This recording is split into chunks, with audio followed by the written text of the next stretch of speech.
Good morning, Year 10s. This lesson is about sketching parabolas using factorisation. Remember, factorising is something we already know how to do. Here we have an equation, but this time it's not in turning point form.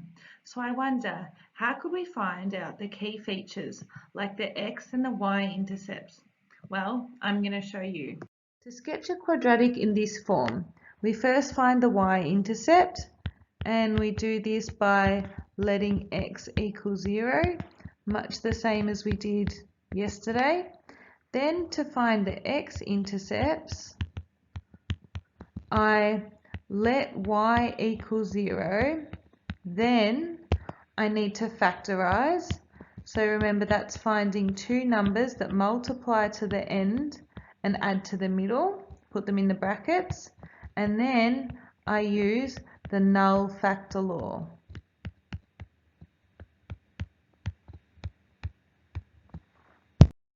Let's have a go with this equation.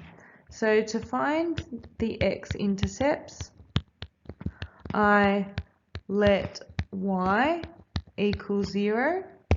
So my equation is going to be 0 equals x squared plus 7x plus 12. So the next step here is I need to factorise. So I'm looking for two numbers that multiply to give 12 and add to give 7. So those numbers will be x plus 3, x plus 4. Now my next step is I need to use the null factor law. So that is setting each of those brackets to equal 0. So 0 equals x plus 3, or 0 equals x plus 4. Then I need to solve using inverse operation. So subtract this 3 to the other side. So I'll have negative 3 equals x. So that's one of my x-intercepts. On my other one, subtract the 4, is negative 4 equals x. So these are my two x-intercepts. Now I need to find the y-intercept. So to find the y-intercept, let x equal 0. So our equation is going to be y equals, I'm just going to put them in brackets, 0 squared plus 7 times 0 plus 12. If you're not sure, you can always put it in your calculator, but 0 squared is 0, plus 7 times 0 is 0, plus 12, so 12. So our y-intercept is 12. Let's do another example. We'll find our x-intercepts again. So we let y equal 0.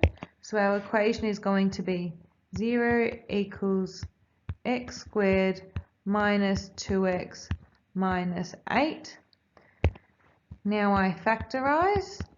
So I'm looking for two numbers that multiply to negative 8 and add to negative 2.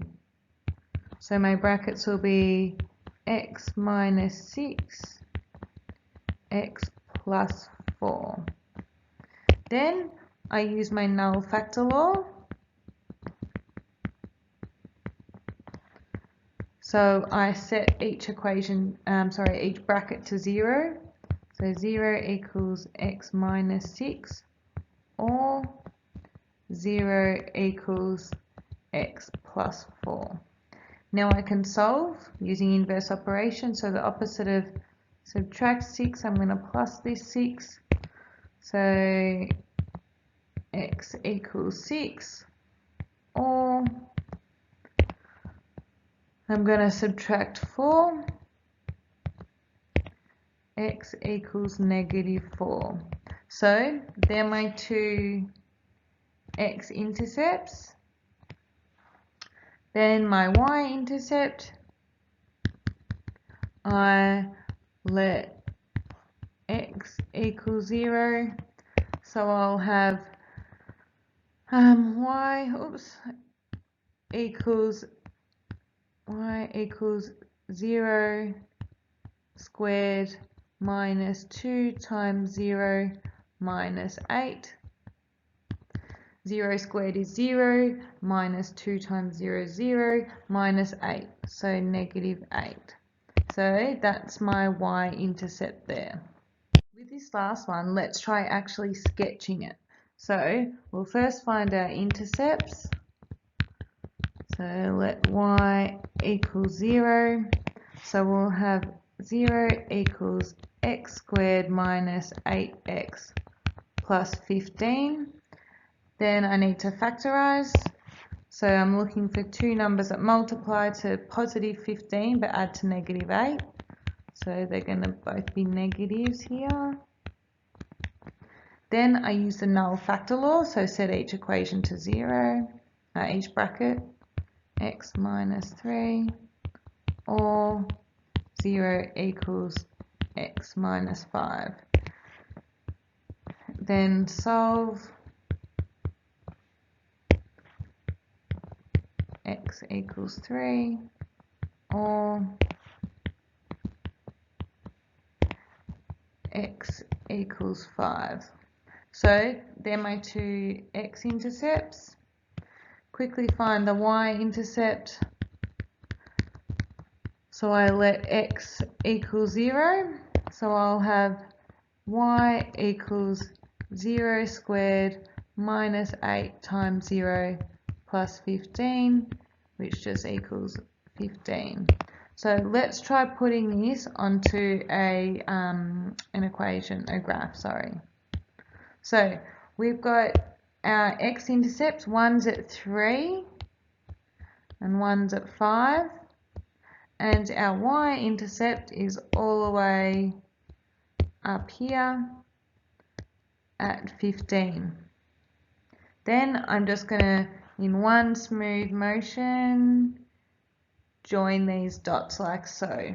I will show you how to use the CAS calculator to sketch an equation. I press the home button and I select graph. Now I type in my equation. So I've got x squared minus 2x minus 3. Oops.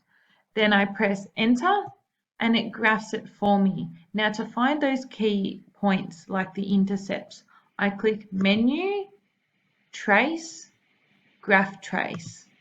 And here it's told me what my y-intercept is, and I can move the cursor across using these arrows to find the other points.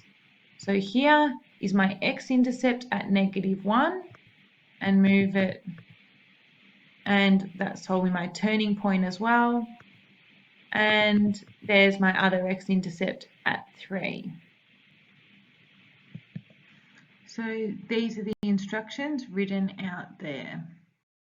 These are the questions I would like you to do from the textbook for exercise 7C. If you could also, once you've done them, correct your answers, that would be awesome before you submit them.